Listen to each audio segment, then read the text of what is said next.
Assalamualaikum warahmatullahi ta'ala wabarakatuh. Today we're gonna find the derivative of this function using chain rule. So for our problem, we have here y is equal to quantity of sine of 4x minus e to the tangent of x all over secant of 3x minus 1 minus x to the 7 plus 9 to the power of 8. So for our solution, we're gonna use this equation of chain rule if you have this kind of quantity. So we have here the inner function and the outer function. For our inner function, we will use sine all of this. So I'm just gonna rewrite it.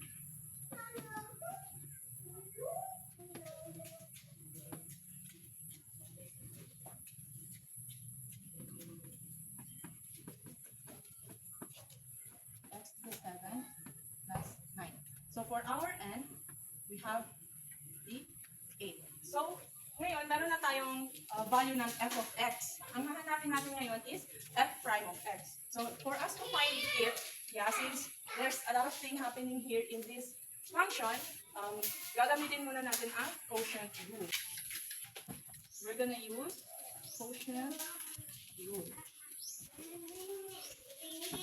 So the formula of quotient rule is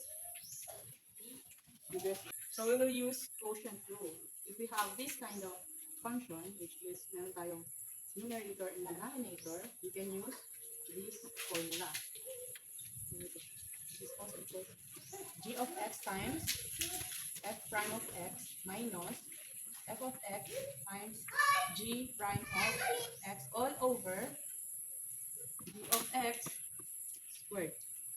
So ngayon, hahanapin muna natin ang value ng f prime of x at saka g prime of x using chain rule. Since ang function natin dito is pwede pa siyang i-chain rule. So gagawin natin, iisa-isahin natin. We have upper function and the lower function.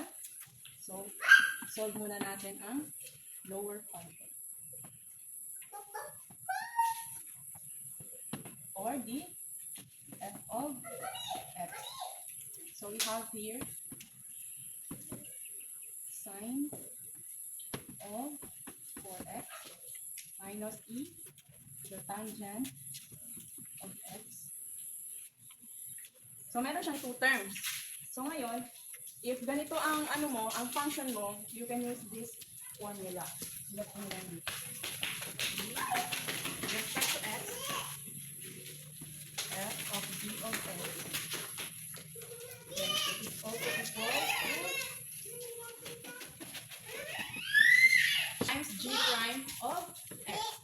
So ngayon, hahanapin natin ang f of g of x and then yung g of x natin. Sa first term, para dito, ang f of g of x natin is itong buong function na ito, which is ang sine 4x. So basically, ang g of x natin dito is itong inner function, which is 4x. So to find its derivative, f prime of g of x at saka g prime of x. So ngayon, ang derivative ng sine is cosine. And the inner function here is as is na lang din siya. So i-copy na natin siya ngayon. So for our g of x, ang derivative ng 4x is 4. Since 1 times 4 is 4 and then yung 1 dito minus 1, then magiging 0. X to the power of 0 is also equals to 1 and 4 times 1 is also equals to 4. So ngayon, ang first term natin, which is sine of 4x, ang derivative niya is f prime of g of x, which is ito. Open lang, cosine 4x times the derivative of the g of x, which is 4. So we can rewrite it as, if we multiply it, so magpupunta yun na. So for our next term, which is itong e, let me erase this one. Also this one. Yeah. So, ang f of g of x natin is the whole equation. So, ang g of x natin is itong inner function which is the tangent of x. So, ang tangent of x is also equals to secant squared of x. So, ito, ang derivative ng e is ganun pa rin, as is pa rin siya. Then, kopyahin lang natin yung inner function natin. So, meron na tayong values ng mga functions. So, ngayon, sulat lang natin ito, e to the tangent of x also equals to f prime of g of x is e to the tangent of x times derivative ng g of x which is secant squared of x. So, ngayon, idugtong na natin siya dito. Minus, copy lang. And then, ganyan na lang yan siya. Kopyahin.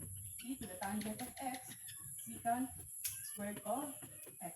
So, meron na tayong derivative or value ng upper function natin. So, ang hanapin natin ngayon is the lower function. Alis na natin dito.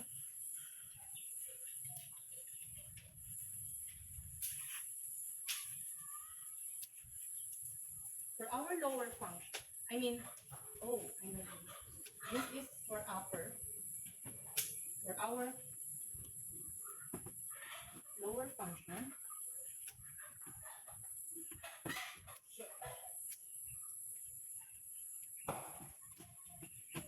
which is the g of x. Yeah, same formula ang gagamitin natin. So, meron tayong ditong secant of 3x minus 1 minus x to the 7 plus 9. So, meron siyang 3 terms. So, uunahin natin ngayon itong secant.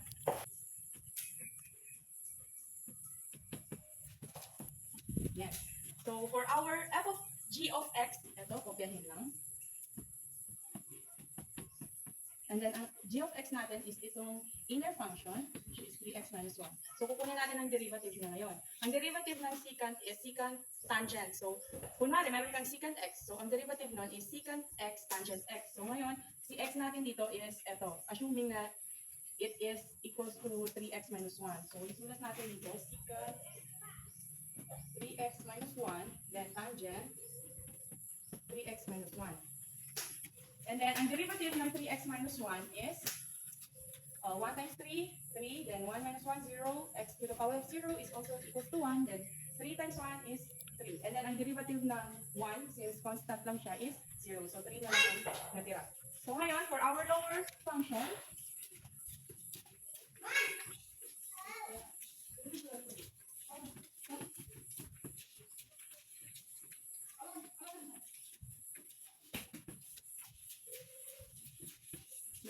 so, ang derivative ng secant of 3x minus 1 is f prime of g of x, which is ito. So, ganyan.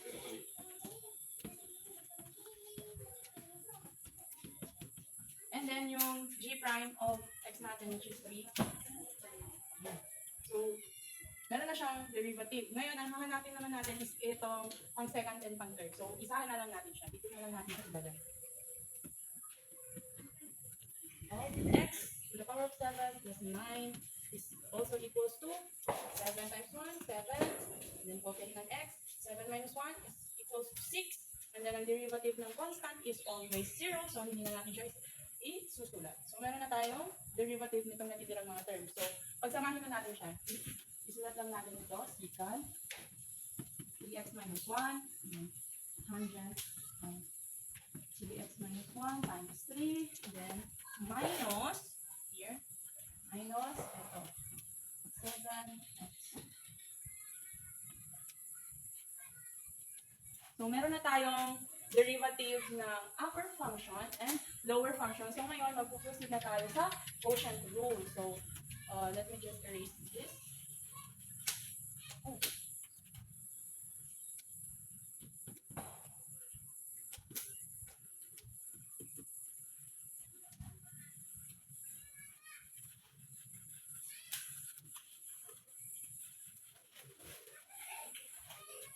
So, proceed na tayo dito. Meron na tayo mga values. So, ang g of x natin is ito. Secant, let me just rewrite it.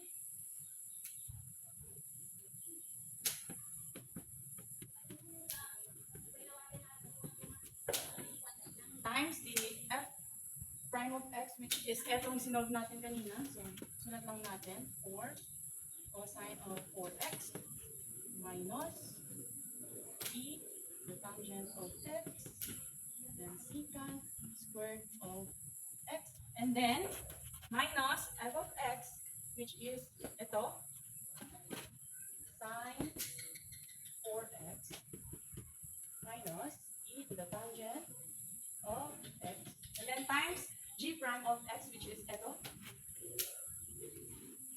So, rewrite lang natin. So, pag minultiply na natin siya, kinuha na natin ang product niya, is ito magiging negative 21 x to the power of 6, and then kopyahin lang ito. Secant tangent all over ang g of x natin is secant 3x minus 1 the power of 2. So, nakuha na natin ang derivative na itong function na ito. So, meron na tayong value nito, f of x. Meron na din tayong value nito, which is ito na siya. So, ngayon, solve na natin siya. Let me just erase this. Also this one.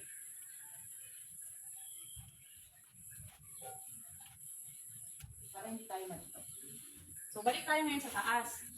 Ito, meron na tayong f of x, then f prime of x. So, ang gagawin natin ngayon, isosolve na natin ito. So, for our next step, gagamitin na natin itong formula na ito. So, we have here, ang n natin is equals to 8. But before that, let me just rewrite the problem here. Para hindi tayo malito.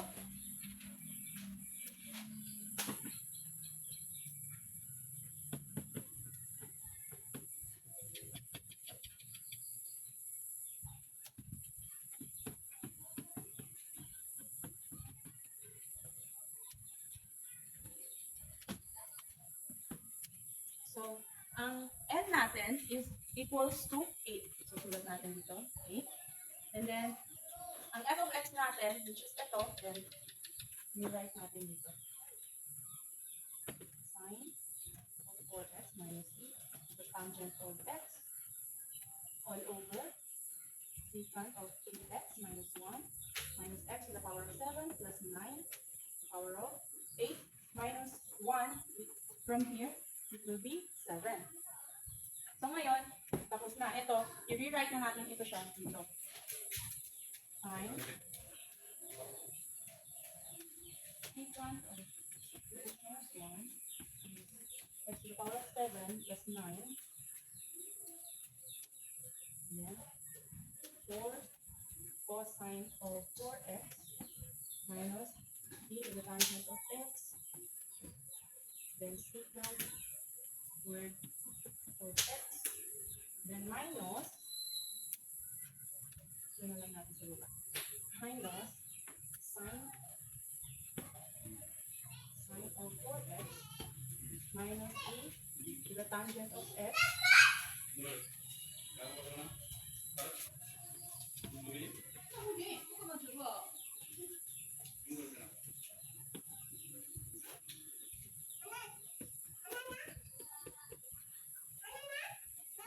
over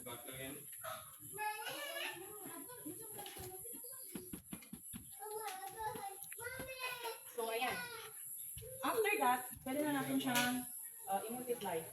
So pag minultiply natin, magiging numerator to numerator, magiging ganito na lang siya, sine 4x minus e to the tangent of x power of 7, then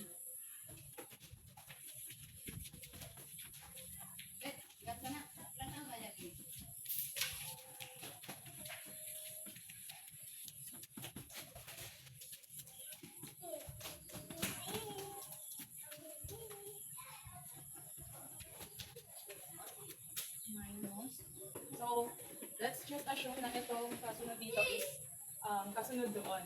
Hindi na siya mag-kasunod. Sine 4x minus e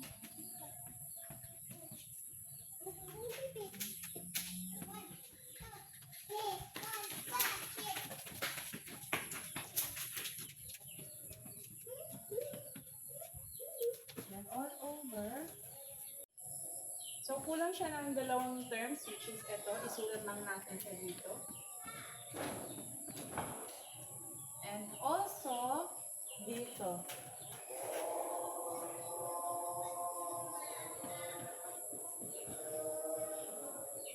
So, denominator times denominator. Pareha sila, so kopyahin.